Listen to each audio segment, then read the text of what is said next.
अरे काय झालं? लागला का तपास त्याचं? नाही ना दादा. अरे तू चोरी केली असेल नाही हा? मी म्हणून त्याने तुझ्यावर आरोप केला. काहीच नाही केलेलं. आणि कस काय माझ्यावर आरोप टाकला मला हे माहित नाही. हिच्यामुळे झालं सगळं. हिच्यामुळं तुला म्हणलं होतं ना हिला नका घर देऊ. सगळं हिच्यामुळे झालंय ते. आता मी काय केलंय भाऊजी? माझा काय दोष आहे याच्यात? अक्षय तुला मी म्हणलं होतं नाही का, या भिकाऱ्याच्या घरातली पोरगी आणली नसती तू तर आपल्याच दिवस नसेल नाही का. अरे उलट ते चांगल्या घरातली पोरगी केलीस ना तर तुला आता सपोर्ट झाला असता. हा आता ते आपल्या हातात थोडी. आणि तशी बी मी चोरी केलेलीच नाही. अरे तू चोरी केला असेल म्हणून तुला त्यांनी ऑफिसच्या बाहेर काढले. काय नाही दादा, मोठे साहेब म्हणले पूर्ण सगळी चौकशी उचतर ना, कामावर यायचं नाही आणि त्याला काही दिवस लागतील पण होईनच म्हणले सगळ्यांनी. कस काय? अजिबात चालणार नाही. तू काय कर माहितीये का, आता ती पोरगी आणि तू तिच्यामुळे आपल्या दिवस आली का घरी. तू ना तिला घ्या निघतून. आता तुला इथं घर जागा सुद्धा नाही माझ्यावाले. मी जाणार कुठं? तू कुठं पण जा, मला काय करायचं.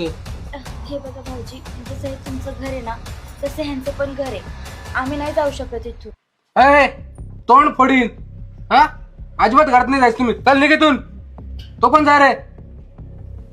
काम करायचे ऐपत नाही तुमची आली. अहो भाऊजी, आम्ही कुठं जाणार बरं? अक्षय बघा हात नका उचलू. आम्ही जातो. चला निघायतून. मग डोक्याला ताण द्यायला आलीस माझ्या.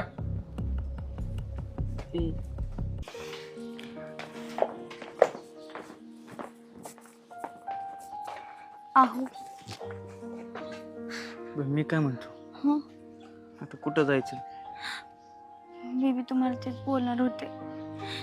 कुठं जायचं आता आपण? कुठं जायचं, कसं राहायचं, काय खायचं प्यायचं? आपण आहे ना तायडीकडे जाऊयात.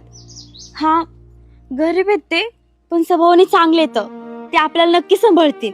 आपण जाऊयात त्यांच्याकडेच. अगं तुझं मत सगळं ठीक आहे का? त्यांना कधी आपल्या घरी बोलवलं का? कधी कोणत्या कार्यक्रमाला, कधी चहा पाण्याला, कधी मी असं मन भरून कधी बोललोय का? कधी न जेव्हा फोन लावला तर हडकुडच केलेली का? तर मला पैशाचा लय माज होता ना. आणि आता कोणत्या तोंडाने जाऊ मी त्यांच्या दारात?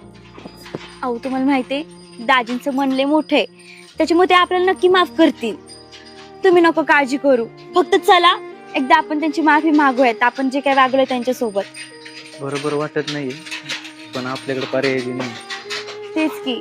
बघू तिथे गेलो माफी मागतो त्यांची. काय चुकलं असेल तर माफ करू. हा चला.